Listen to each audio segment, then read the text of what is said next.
Hello everyone, welcome to the Hunter Sara. तो आज हम बात करने जा रहे हैं एक नए यूनिट की क्लास 9 के। और इधर से ही हमारा ये सिलेबस जो क्लास 9 का स्टार्ट होगा, ठीक है। क्लास 9 के मैथ की एक सीरीज लाने जा रहे हैं हम, जिसमें हम फर्स्ट चैप्टर के बारे में पढ़ेंगे। That first chapter is known as, कौन सा चैप्टर आपका पहला? नंबर, ठीक है जी। इसके बारे में पढ़ना हमने डिटेल में, नंबर सिस्टम के बारे में, ठीक है। इसमें आपको डिफरेंट नंबर्स के बारे में पढ़ना है। इससे पहले नंबर सिस्टम स्टार्ट करने से पहले आपको पता होना चाहिए कि भाई ये छोटे छोटे नंबर, जैसे कि आपके नेचुरल नंबर क्या होते हैं, होल नंबर क्या होते हैं, ठीक है, then integers, then rational number, irrational number.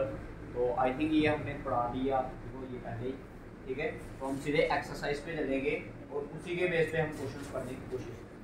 जैसे जैसे कोई डेफिनेशंस आएंगी हम उधर से उनको क्लियर करते हैं। तो आइए एक्सरसाइज 1.1 की बात करते हैं। तो सबसे पहला वाला क्वेश्चन जो आपको दिया है, क्या बोल रहा है क्वेश्चन नंबर फर्स्ट में? कहता है is 0 is a rational number. कहता है क्या ये 0 है, ये आपका रैशनल नंबर है या फिर नहीं। देखिए रैशनल नंबर की अगर आपको डेफिनेशन रिकैप करवाई जाए तो रैशनल नंबर की डेफिनेशन क्या है? ऐसे नंबर जो किसकी फॉर्म में हो, P/Q की फॉर्म में हो। और याद रखना जो नीचे वाला पार्ट होता है दैट इज डिनोमिनेटर, वो आपका 0 के बराबर नहीं होना चाहिए। क्लियर? उसमें पूछा है हमने कि क्या 0 आपका रैशनल नंबर है? Yes, 0 is a rational number. अब कैसे है? आप लिखो 0 के नीचे कुछ नहीं है तो नीचे क्या होगा? 1। कंडीशन में क्या है कि डिनोमिनेटर में नहीं 0 होना चाहिए, न्यूमिनेटर में हो तो होता रहे, उससे कोई फर्क नहीं पड़ता। तो 0.1 क्या होता है? 0 ही होता है। तो 0 इज द क्या? Rational number. अब इसी के साथ उसने बोला है can you right it in the form of P/Q। कहता क्या आप इसको P/Q की फॉर्म में लिख सकते हो? तो लिखे है ना हमने ये P/Q, ठीक है। और एग्जांपल अगर लेनी है तो कोई और ले लीजिए, 0.5 लिख लीजिए नीचे, 0.-9 लिख लीजिए। ये सारी की सारी क्या है? एग्जांपल है इसकी क्वेश्चन नंबर 1 की, जिसमें पूछा गया क्या 0 आपका रैशनल नंबर है या फिर। क्लियर है पहला वाला क्वेश्चन? आइए दूसरे क्वेश्चन नंबर 2 में क्या बोला है? कहता find 6 rational number between 3 and 4। मिटा दे। कहता है 6 रैशनल नंबर निकालने हैं आपने किस किस के बीच में? कितने? 6 रैशनल नंबर बोला है आपको। क्वेश्चन नंबर 2 में क्या बोला गया है? फाइंड 6 रैशनल नंबर बिटवीन किस किस के बीच में? 3 and 4। क्लियर? 3 और 4 के बीच में आपने कितने रैशनल नंबर निकालने हैं? कितने? 6। सबसे पहला नोट पॉइंट इसमें लिखिए, देखिए देयर एग्जिस्ट, देखिए बिटवीन 2 नंबर, देखिए between 2 number there exist. There exist की शॉर्ट फॉर्म पता क्या होती है? ऐसे उल्टा ही, ठीक है, ऐसे करके। कहता बिटवीन 2 रैशनल नंबर, लिखिए between 2 rational number there exist infinitely many rational। कहता है 2 रैशनल नंबर के बीच में infinitely many rational number exist करते हैं। अब देखिए अलग अलग स्कूल में पढ़ते हो आप, तो आपके स्कूल अलग अलग मेथड बताएंगे इसको सॉल्व करने का, ठीक है। हम भी एक मेथड बताएंगे। अब जरूरी नहीं है कि जो हमने आंसर बताया वो आपके आंसर से मिले, क्यों? क्योंकि आपने बोला है 2 नंबरों के बीच में लाखों करोड़ों के हिसाब से इंफिनिटली, जिसको आप गिन ही नहीं सकते कभी, इतने रैशनल नंबर एग्जिस्ट करते हैं। क्या पता उन लाखों करोड़ों में से आपको टीचर ने कौन से 6 लिखवा दी, और जो हम लिखे क्या पता वो कौन से 6। क्लियर? इसको करने का सबसे आसान मेथड देखिए, देखिए 3 और 4 के बीच में, इसके नीचे कुछ नहीं, इसके नीचे 1, इसके नीचे कुछ नहीं, इसके नीचे 1। सबसे पहले आपका काम क्या होना चाहिए? इधर तो डिनोमिनेटर दोनों का क्या है? सेम है, तो कोई फर्क नहीं पड़ेगा हमें। लेकिन कुछ क्वेश्चंस ऐसे भी आते हैं जिसमें आपका डिनोमिनेटर सेम नहीं होता। जब डिनोमिनेटर सेम नहीं होगा तब क्या करना, आप पहले सेम है तो हम सेम वाले क्वेश्चन करते हैं।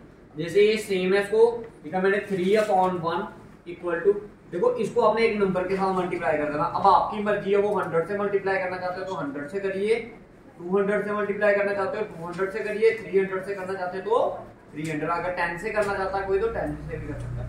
लेकिन कंडीशन क्या है, जिससे ऊपर मल्टीप्लाई करोगे उसी से नीचे से। 3 इंटू 10 किया तो 30, 1 इंटू 10 किया तो उसके बाद आइए 4/1 मल्टीप्लाई बाय 10/10, 4 10 द 40, 1 इंटू 10 किया तो क्लियर क्लियर। अब मैं अगर एक इधर से नंबर लाइन बना दूं आपके लिए, ठीक है, इधर देखिए ध्यान से, देखो ये आ गया आपका, इधर सपोज करो इधर क्या है 30/10, तो इधर क्या है 40/10। अब 30 के बाद क्या आएगा 31/10, फिर 32/10, फिर 33/10, फिर 34/10, फिर 35/10, फिर 36/10। इसी तरह आप जितने मर्जी नंबर लिखिए इनके बीच में। समझ आ रहा है सभी को? अब इन नंबरों में से आपने इनके बीच में देखना है, देखो 30/10 और 40/10 में कितने नंबर एग्जिस्ट किए, 1 2 3 4 5 6 7 8 9 है ना। आपको कितने लिखने, 6। तो इन 9 में से आप कोई भी क्या कर सकते हो, 6 रैशनल नंबर लिख सकते हो। वो आप पे है डिपेंड कि आपने कौन से लिखना है। तो आपने इसके नीचे क्या लिखना है, लिखना 6 rational number between, 6 rational number between, हाँ ये बना दिया, ठीक है, 6 rational number between 6 rational number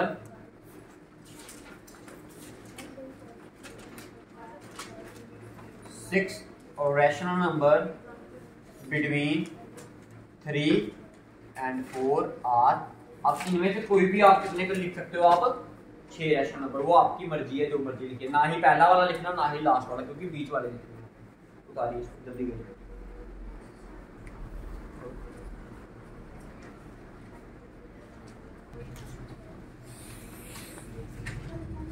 ठीक है जी, तो ये था क्वेश्चन नंबर आपका। आइए थर्ड क्वेश्चन पे चलते हैं। थर्ड क्वेश्चन में क्या बोला है, कहता find 5 rational number between 3/5 and 4/5। Same ऐसा ही क्वेश्चन है, सेम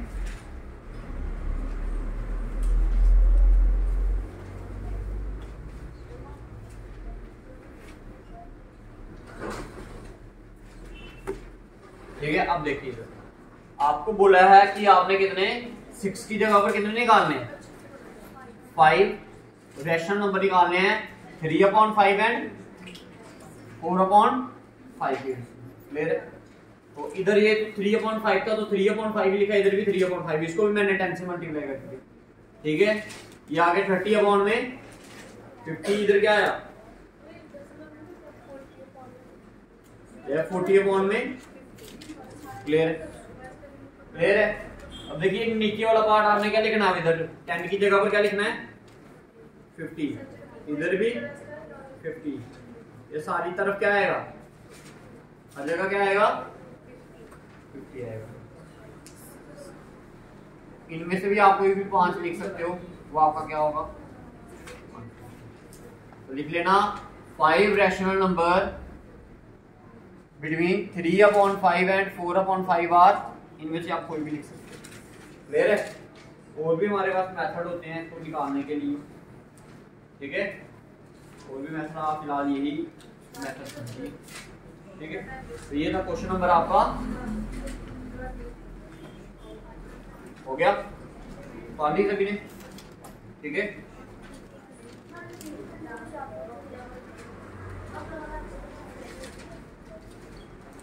अब क्वेश्चन नंबर 4 में आपको क्या है, ट्रू एंड फॉल्स है। क्वेश्चन नंबर 4 में क्या है, ट्रू एंड, बता दें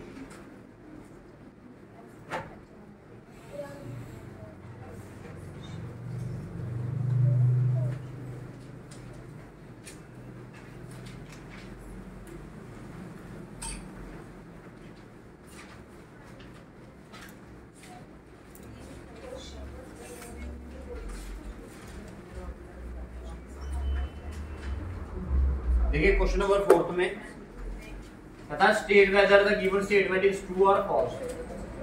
आपने चेक करना है ये स्टेटमेंट दी है ये हमें गलत बताइए या फिर। तो सबसे पहला वाला बोला है क्या, एवरी नेचुरल नंबर इज कौन सा नंबर, होल। कहता क्या हर एक नेचुरल नंबर होल नंबर होता है, तो इसका आंसर होगा बिल्कुल यस। क्या होगा, true. Yes every natural number is a whole number. देखो होल नंबर क्या होते हैं, मैं आपको साथ साथ में समझाता भी जाऊंगा। देखिए होल नंबर वो होते हैं जो कहां से स्टार्ट होते हैं, counting numbers are basically called as natural number. ठीक है, काउंटिंग नंबर को हम क्या बोलते हैं, नेचुरल नंबर। और काउंटिंग नंबर हमारे कहां से स्टार्ट होते हैं, 1 से। 1 2 3 4 5 6 ऐसे करके आपके आगे सो ऑन चलते। ठीक है, तो याद रखना नेचुरल नंबर में कौन कौन से आएंगे, 1 2 3 4 5 और ऐसे करके ये चलते जाएंगे। फिर उसने बोला था नेक्स्ट वर्ड क्या बोला, होल नंबर। अब होल नंबर क्या होते हैं, ऐसे नंबर सारे के सारे नेचुरल नंबर प्लस 0, सारे के सारे नेचुरल नंबर प्लस 0 को हम क्या बोलते हैं, होल नंबर। अब होल नंबर में क्या आएगा, सबसे पहले आपका 0, देन 1 2 3 4 5 और ये भी आगे करता जाएगा। क्वेश्चन आपको पूछा है क्या सारे के सारे नेचुरल नंबर आपके होल नंबर हैं, तो हैं या नहीं है। तो इधर क्या आ रहा है, 1 2 3 4 5 6 7 ऐसे चलता जाएगा। क्या इधर 1 2 3 4 5 6 7 ऐसा आएगा, आ रहा है ना भाई। देखो ये दिख रहा है आपको 1 2 3 4 5 ये ऐसे नंबर चल रहे हैं ना। तो सारे के सारे नेचुरल नंबर क्या होते हैं, होल। अगर ऐसा उल्टा पूछा जाता है कि सारे के सारे होल नंबर नेचुरल नंबर हैं, फिर होता नहीं होता। क्यों, क्योंकि होल नंबर में आपका क्या आता है, 0, लेकिन नेचुरल नंबर में 0 होता है, नहीं होता। तो इस बात को आपने ध्यान में, क्लियर है। पहला वाला पॉइंट समझ आया सभी को, क्लियर है। दूसरा वाला बोलिए क्या बोले, every integer is a whole number. कहता है every integer is a whole. कहता सारे के सारे इंटीजर क्या होते हैं, होल नंबर, जो कि बिल्कुल क्या है, गलत बात है। ठीक है, अब अगर आपको बताया जाए इंटीजर, इंटीजर को हम z से रिप्रेजेंट करते हैं, किसे, z। इसमें क्या आते हैं, सारे के सारे पॉजिटिव नंबर, सारे के सारे नेगेटिव नंबर प्लस क्या है, और 0। ठीक है, तो अगर मैं इधर से काउंटिंग लिखूं, ये इधर से चल रही है आपकी काउंटिंग, -4 -3 -2 -1 फिर 0 1 2 3 4 5 और ये आगे आगे ऐसे चलते जाएगी। नेगेटिव वाली तरफ से भी चल रही है और पॉजिटिव वाली तरफ से भी चल रही है। ये इधर से लेके इधर तक सारे के सारे क्या हैं, नेगेटिव नंबर, और ये इधर से लेके इधर तक सारे क्या हैं, पॉजिटिव नंबर। तो 0 बताओ पॉजिटिव है या नेगेटिव है, 0 क्या होता है, पॉजिटिव होता है नेगेटिव होता है। देखो 0 ना ही आपका पॉजिटिव होता है, ना ही आपका क्या होता है, नेगेटिव। ठीक है जी, अगर फिर पॉजिटिव होता तो फिर इसको अलग लिखने की क्या जरूरत है, अगर नेगेटिव होता फिर इसको नेगेटिव के साथ लिख देते। लिखा बट हमने नहीं लिखा ना, कारण क्या था इसका, कारण ये है कि 0 आपका ना ही पॉजिटिव होता है, ना ही क्या होता आपका नेगेटिव। क्लियर, इधर तक समझ आया, किसी को कोई दुविधा इधर तक, पक्का क्लियर है इधर तक सभी को। अब देखो कहता है हर एक इंटीजर क्या होता है आपका, होल नंबर। देखो होल नंबर कहां से स्टार्ट आपके, 0 से, फिर आगे 1 2 3 4, देखो 0 1 2 3 4 5 ये तो आ रहे हैं सारे, बट क्या नेगेटिव नंबर आते हैं आपके होल नंबर में, नहीं आते हैं ना। तो इसलिए क्या है, गलत बात, सारे के सारे इंटीजर आपके होल नंबर। ठीक है जी, समझ आया। ठीक है, लास्ट वाली बोली क्या है, कहता हर एक रैशनल नंबर क्या होता है आपका, एवरी रैशनल नंबर इज क्या बोला है, third one is every rational number is whole number. कहता सारे के सारे रैशनल नंबर जो होते हैं वो क्या होते हैं आपके, होल नंबर। अब रैशनल नंबर किसकी फॉर्म में होते हैं, P/Q की फॉर्म में। अब मैंने एक नंबर लिख रहा हूं आपके सामने 3/5। अब बताओ ये होल नंबर है या नहीं है, कैसे, मैंने आपको बोला ये रैशनल नंबर है, 3/5 क्या है, एक रैशनल नंबर। क्या ये होल नंबर दिख रहा है आपको, होल नंबर में क्या आते हैं, सिंपल सिंपल नंबर आते हैं 0 1 2 3 4। अगर इसके नीचे कुछ भी होगा तो क्या होगा, 1 होगा। बट इधर मैंने नीचे क्या लिखा डिनोमिनेटर में 5, तो क्या ये होल नंबर है, नहीं है ना। क्या फिर सारे के सारे आपके रैशनल नंबर होल नंबर हुए, नहीं हुए। फिर आपका ये भी रैशनल नंबर ही होता है -5/9, this is also a rational number. क्या ये होल नंबर है, नहीं है। क्या नेगेटिव नंबर आते हैं कभी होल नंबर में, नहीं आते हैं नेगेटिव। देखो ये कौन से नंबर लिखे आपने, पॉजिटिव नंबर, तो आंसर क्या होगा इसका, आपने लिखना बिकॉज, रीजन देना होगा तो क्या लिखना, because 3/5 is a rational number but not a, clear है, समझ आ गया। With this your first exercise is